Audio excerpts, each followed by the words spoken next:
Já alguma vez sentiste que a tua mente era uma página em branco e não importava o quanto tentasses? As palavras simplesmente não apareciam. Eu sei bem como é. Eu sou a Helena, escritora, e durante meses, o meu sonho de publicar o meu primeiro livro parecia estar a morrer. Eu estava completamente paralisada. Aquele cursor a piscar no ecrã do computador tornou-se o meu maior inimigo. O problema não era a falta de ideias. O problema era o medo. Medo de não ser boa o suficiente. Medo do que os outros iriam pensar. Medo de que o resultado final não correspondesse à visão perfeita que eu tinha na cabeça. Este perfeccionismo estava a sufocar a minha criatividade. Cada tentativa de escrever era um tormento, uma batalha perdida antes mesmo de começar. Eu sentia-me uma fraude. O sonho estava a transformar-se num pesadelo de ansiedade e autocrítica. Numa noite de desespero, a folhear livros antigos, encontrei uma frase de um filósofo estoico, Epicteto. Ele escreveu: "O que perturba o ser humano não são as coisas, mas a opinião que ele tem sobre as coisas. Aquilo atingiu-me como raio." O problema não era o livro, nem a crítica, nem a página em branco. O problema era a minha perspectiva, a forma como eu estava a encarar tudo isto. Eram os meus pensamentos sobre o fracasso que me estavam a paralisar. Não o fracasso em si. Foi uma epifania. Se eu não podia controlar o que os outros iriam pensar, ou se o livro seria um sucesso, então por que estava a gastar tanta energia a preocupar-me com isso? A filosofia estoica ensina a focar naquilo que podemos controlar, as nossas ações, os nossos esforços, a nossa intenção. O resultado, isso pertence ao destino. A minha única responsabilidade era sentar-me e escrever. No dia seguinte, tudo mudou. Criei um novo ritual. Em vez de me pressionar para escrever um capítulo perfeito, o meu objetivo era simples: escrever uma página. Apenas uma. Antes de começar, eu olhava para o computador e dizia em voz alta: "Farei o que posso com o que tenho agora." Esta pequena frase tornou-se o meu mantra. Libertou-me da pressão do resultado final e permitiu-me focar apenas no ato de criar, no processo. Alguns dias, a página saía com dificuldade, cheia de frases que eu sabia que iria reescrever. Now throws dash! Uma página transformava-se em 5-10. A inspiração fluía livremente, porque eu já não a estava a bloquear com medo. Comecei a redescobrir o prazer de contar uma história, de brincar com as palavras. A escrita deixou de ser um campo de batalha para se tornar o meu refúgio, o meu recreio. A disciplina de escrever todos os dias, sem falhar, construiu um impulso que o medo já não conseguia travar. Meses depois, o momento chegou. Eu olhei para o manuscrito finalizado e senti uma calma que nunca imaginei ser possível. O livro estava pronto! Ao publicá-lo, eu já não sentia aquele medo paralisante da crítica. Claro, a esperança de que as pessoas gostassem estava lá, mas a minha vitória já tinha sido conquistada. A verdadeira vitória foi ter superado o meu próprio bloqueio, ter mantido a disciplina e ter tido a coragem de agir todos os dias, mesmo quando era difícil. Esta jornada ensinou-me que o sucesso não está no destino final, mas em cada passo que damos com coragem e intenção. Se também te sentes bloqueado por algum medo, lembra-te, foca no que podes controlar, que é a tua ação, no agora, o resto. Deixa fluir. Agora, ouça essa. Você já sentiu que sua mente é uma prisão? Que o medo do que os outros vão pensar te impede de viver, de aproveitar oportunidades, de ser quem você realmente é? Se a resposta for sim, esta história é para você. Vamos conhecer o André, um jovem de 22 anos, estudante universitário, que vivia exatamente assim. Para ele, cada interação social era um desafio monumental. Apresentar um trabalho na faculdade?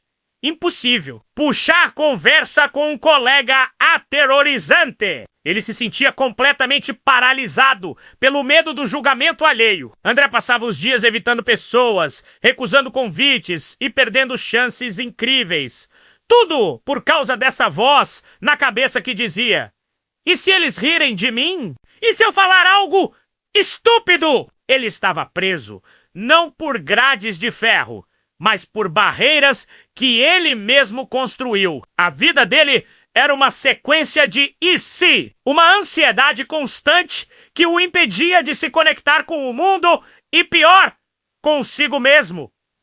Quantas amizades ele deixou de fazer? Quantas experiências ele perdeu? A solidão não era uma escolha, era uma consequência direta do seu medo. Um dia, exausto de se sentir assim, André encontrou uma frase que mudaria tudo. Ele estava navegando sem rumo pela internet, procurando algo, qualquer coisa que pudesse ajudar, e se deparou com as palavras do antigo filósofo estoico, Sêneca: nunca será livre. Aquela frase o atingiu como um raio. Livre era exatamente o que ele mais desejava ser. Ele percebeu que a liberdade não viria de um mundo sem julgamentos, porque isso é impossível. A verdadeira liberdade viria de dentro, da sua capacidade de não se importar com esses julgamentos. Foi aí que ele descobriu o estoicismo, não como uma filosofia antiga e empoeirada, mas como um manual prático para a vida. A ideia central que o capturou foi a dicotomia do controle. Focar apenas no que podemos controlar, menos nossas ações, nossos pensamentos nasces rex, e aceitar o que não podemos como opinião alheia. André entendeu que ele não podia controlar se alguém ia gostar dele ou não, mas podia controlar a sua coragem de tentar, de se expor, de falar. Essa percepção foi a chave que começou a abrir a porta da sua prisão mental. A teoria era poderosa, mas André sabia que precisava colocá-la em prática. A mudança não aconteceria da noite para o dia. Inspirado pelo estoicismo social, ele decidiu começar pequeno, enfrentando desconfortos diários, de forma controlada. Seu primeiro desafio: comprar pão, e em vez de apenas pagar e sair correndo, ele se forçou a dar um bom dia sincero e perguntar como estava o dia da atendente. O coração dele disparou, a voz tremeu, mas ele fez e o mundo não acabou. No dia seguinte, na faculdade, ele levantou a mão e fez uma pergunta na aula. Algo que nunca tinha feito antes. A sensação de pânico estava lá, mas a sensação de ter superado esse pânico foi ainda maior. Ele começou a transformar sua rotina em um campo de treinamento. Puxava conversas curtas com colegas no corredor, elogiava o trabalho de alguém, pedia uma informação a um estranho na rua. Cada pequena vitória era um tijolo a mais na construção da sua autoconfiança. Ele repetia para si mesmo o mantra de Sêneca: o julgamento deles não está sob meu controle. O que está sob meu controle é a minha atitude. Com o tempo, algo incrível começou a acontecer. A prática constante transformou o desconforto em hábito e o hábito em confiança. André começou a perceber que a maioria das pessoas não estava o julgando. Na verdade, elas estavam tão preocupadas com seus próprios problemas que mal notavam seus pequenos erros. As interações que antes pareciam monstros assustadores agora eram apenas conversas. Ele começou a fazer amizades, não amizades superficiais, baseadas em tentar agradar, mas conexões genuínas, baseadas em quem ele realmente era. Ele se juntou a um grupo de estudos, participou de um projeto voluntário e até apresentou um seminário que, surpreendentemente, foi elogiado. A mudança foi gradual, mas profunda. André não se tornou um extrovertido da noite para o dia, e essa nunca foi a meta. A meta era ser livre. Ele continuava sendo o André, um cara mais quieto e observador, mas agora ele tinha o poder da escolha. Ele podia escolher falar, escolher participar, escolher se conectar. Ele percebeu que a verdadeira liberdade não vem de receber a aprovação de todos, mas de ser fiel à sua própria razão e aos seus valores. A jornada do André nos mostra uma lição poderosa. A coragem não é a ausência de medo, mas a ação apesar do medo. Se você se identifica com a história dele, saiba que você também tem a capacidade de reescrever a sua. Comece pequeno, desafie-se a um pequeno desconforto social todos os dias. Pergunte às horas, elege algum. Faça uma pergunta. Lembre-se que a opinião dos outros é como o clima. Você não pode controlar. Então por que se preocupar tanto com ela? Foque no que você pode controlar.